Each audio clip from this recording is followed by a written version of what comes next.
Olá, turma! Para concluirmos as nossas discussões sobre semântica, vamos falar sobre ambiguidade. Dizemos que um enunciado apresenta ambiguidade quando é possível atribuir a ele mais de um sentido, mais de uma interpretação. A ambiguidade de um enunciado pode ser uma qualidade ou um defeito para o texto. Na poesia, nos anúncios publicitários, nas histórias de humor, nas brincadeiras entre amigos, nas piadas, o duplo sentido é criado de propósito, como um recurso para tornar a mensagem mais interessante, mais expressiva. Dessa forma, nós podemos afirmar que a ambiguidade ela pode ser utilizada tanto como um recurso expressivo, quanto como um problema no momento da produção de texto. Então, muitas vezes a gente nem se dá conta que está criando um texto ambíguo, mas a partir do momento em que eu crio um texto em que ele pode possibilitar duas interpretações, né, naquele texto há a presença da ambiguidade. Em relação a essa ambiguidade como recurso expressivo, nós temos aqui esse exemplo, né? Gol de placa. O que geralmente nós chamamos de gol de placa? Gol de placa geralmente é um golaço, né? É um gol que merece uma placa. É um gol muito importante para a carreira de alguém. Só que aqui nós temos também duas placas, né, que estão substituindo a trave.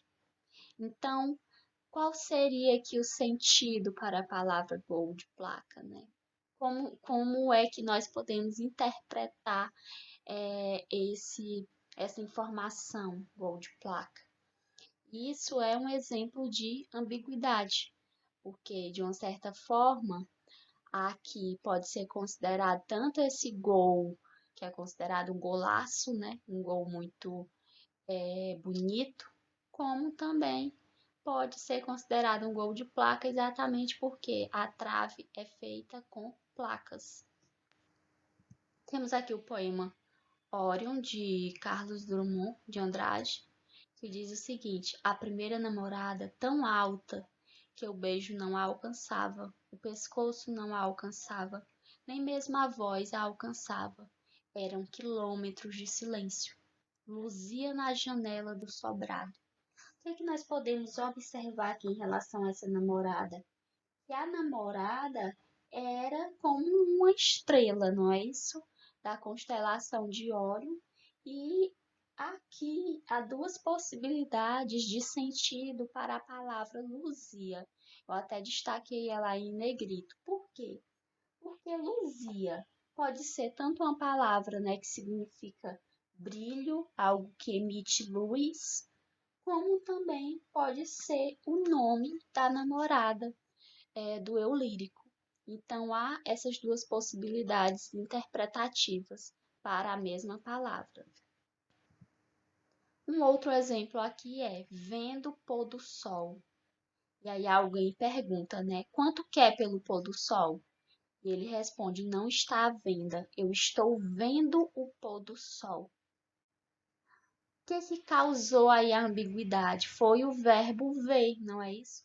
Porque quando eu digo vendo, eu posso estar me referindo ao verbo vender ou ao verbo ver. Por isso que a pessoa perguntou qual era o valor do pôr do sol. Por quê? Porque a forma como esta pessoa interpretou é que ele estava vendendo o pôr do sol.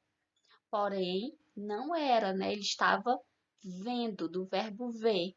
Então, aqui há também essas duas possibilidades interpretativas para uma mesma palavra. E aí nós temos também a ambiguidade com um problema do texto. Que eu trouxe um texto que diz, né? Uma das celebridades do programa agitou as colunas sociais no fim de semana. Ela foi clicada no casamento de uma prima com um lindo cachorrinho branco. E aí? Era a celebridade que estava com um lindo cachorrinho branco ou o casamento da prima foi a prima que casou com um lindo cachorrinho branco? Então, muitas vezes a gente precisa tomar cuidado no momento de produzir os nossos textos. Por quê? Porque numa situação como essa, o texto se tornou ambíguo, gera duas possibilidades interpretativas, certo?